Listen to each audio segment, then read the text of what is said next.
Hello friends, जय हिंद। तो स्वागत है आपको अपना यूट्यूब चैनल एजुकेशनल नॉलेज पे। जैसा कि हम आप लोग को लगातार प्रीवियस ईयर क्वेश्चंस कक्षा 10 के सामाजिक विज्ञान का करवाते हुए आ रहे हैं।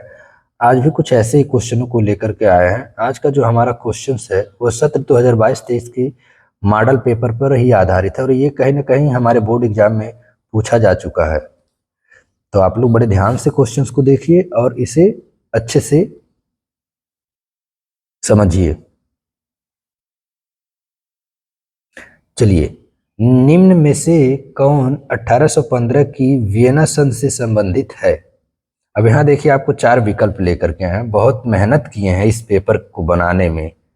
इनके सारे क्वेश्चंस भी सॉल्व कराएंगे, लेकिन 1 से 2 या 3 वीडियो इसके बन सकते हैं। Bismarck, Napoleon, Duke Metternich. तो इसका आंसर ड्यूक मैटरनिक होगा। 1928 से 1934 के बीच भारत में गेहूं की कीमत 50% तक क्यों गिर गई थी? इसके क्या कारण थे? बाढ़ के कारण, सूखे के कारण, महामंदी के कारण, इनमें से कोई नहीं। तो इनका जो आंसर हो जाएगा महामंदी के कारण। ब्रेटन वुड्स नामक संस्थान निम्नलिखित में से कहाँ स्थित है?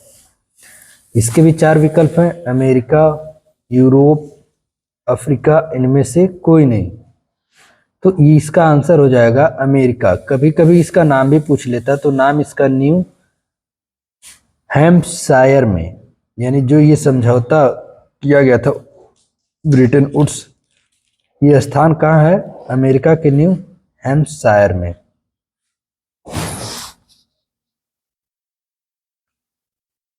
निम्नलिखित में से कौन सा लक्षण संघीय सरकार से संबंधित नहीं है? इनके क्या क्या लक्षण हैं? कठोर संविधान, शक्तियों का केंद्रीकरण, संघ एवं राज्यों के मध्य शक्तियों का विभाजन, सर्वोच्च न्यायालय। तो इसका हो जाएगा कठोर संविधान। निम्नलिखित में से सामाजिक विभाजन का क्या कारण है? धर्म, भाषा, ये दोनों, इनमें से कोई नहीं। तो ये दोनों हो जाएगा, क्योंकि धर्म और भाषा को लेकर के आपस में क्या करते रहते हैं? विवाद करते रहते हैं, जिससे हमारा समाज क्या होता है? विभाजन हो जाता है, बट जाता है, अलग अलग भाग में हो जाते हैं।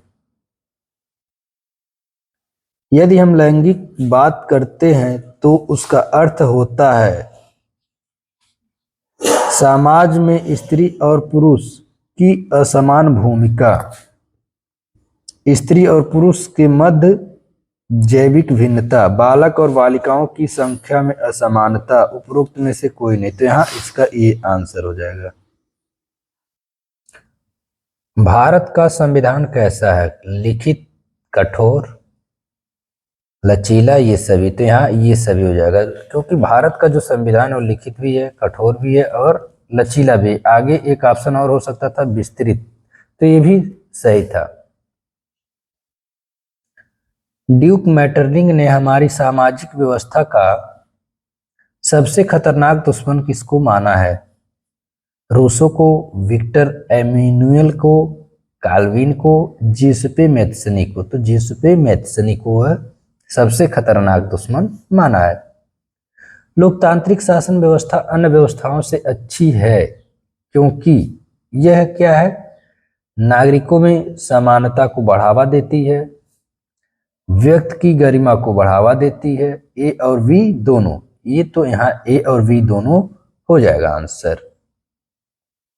उम्मीद करते हैं कि क्वेश्चंस आप लोग को सारे समझ में आ रहे होंगे, और जो भी हमारे दोस्त क्लास बराबर करते होंगे या किताब पढ़ते होंगे, वो सारे लोग इन सारे क्वेश्चनों से, शब्दों से वाकिफ होंगे। मृदा किस प्रकार की संसाधन है? तो यह नवीकरणीय योग्य संसाधन है। अनवीकरणीय नहीं हो सकता, संभावी नहीं हो सकता, जैव नहीं हो सकता। तो वो कैसी संसाधन है? नवीकरणीय योग्य संसाधन है। निम्नलिखित में से पंजाब में भूमि संकुचन के मुख्य कारण क्या है? अधिक सिंचाई, अधिक सिंचाई के कारण पंजाब की जो भूमि है वो क्या हो जा रही है, संकुचित हो जा रही है। भारत के किस राज्य की शिशु मृत्यु दर निम्नतम है? केरल, पंजाब, बिहार, हरियाणा। तो केरल में शिशु मृत्यु दर सबसे कम है। और बात करें अगर भारत की साक्षरता दर सबसे ज्यादा कहाँ है, तो केरल में ही है।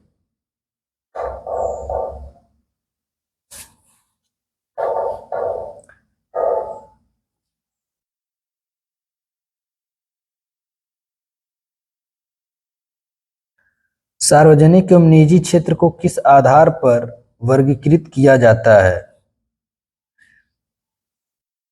रोजगार की परिस्थितियां, आर्थिक क्रिया की प्रक्रिया, उद्यम का स्वामित्व, किसी उद्यम के में काम कर रहे श्रमिकों की संख्या। तो ये उद्यम नहीं है, उद्यम का स्वामित्व के आधार पर वर्गीकृत किया जाता है। अगला क्वेश्चन, टोटल 20 क्वेश्चंस आप लोग के मिलेंगे और ऐसे ही 4 ऑप्शंस के साथ ही क्वेश्चंस मिलेंगे। भू क्षरण से क्या तात्पर्य है? भू मतलब होता है मिट्टी या आपकी ये भूतल, क्षरण मतलब होता है कमी आना।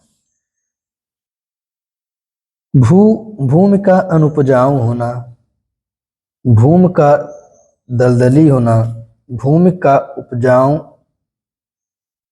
होना, भूमि का योजनाबद्ध उपयोग करना। भू क्षरण, यहाँ ये गलत ट्रिक लग गया है, सॉरी, ये होगा अनुपजाऊ होना। अगला क्वेश्चन,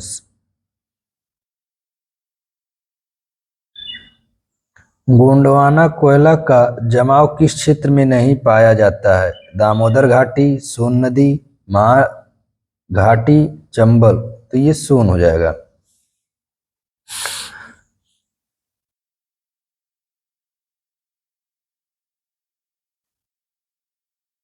भूमिहीन ग्रामीण मजदूरों के लिए सबसे अधिक उपयुक्त विकास का लक्ष्य कौन सा है? उपज का ज्यादा समर्थन मूल्य। बाकी 3 ऑप्शन हमारे गलत हैं। निम्न में से नगदी फसल कौन है? आलू, प्याज, गन्ना, मटर। तो यहाँ गन्ना हो जाएगा। और आप लोग कमेंट सेक्शन में अलग से 3 नगदी फसलों का नाम लिख करके आंसर्स दीजिए हमारे।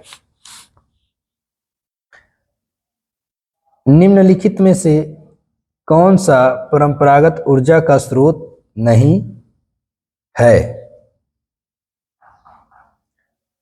कोयला, भूतापी ऊर्जा। तो ये देखिए, अगर केवल भूतापी होता तो भूतापी मान लिया जाता, लेकिन कोयला भी दिया तो अ और ब यानी ए और बी दोनों हो जाएगा। वैश्वीकरण का बहुराष्ट्रीय कंपनियों के निवेश पर क्या प्रभाव पड़ा?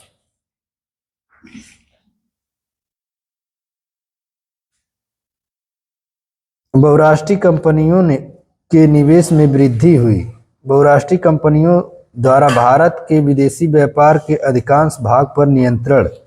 बहुराष्ट्रीय कंपनियों के आगमन से लोगों की आर्थिक स्थिति सुदृढ़ हुई। उपरोक्त सभी। तो यहाँ हो जाएगा बहुराष्ट्रीय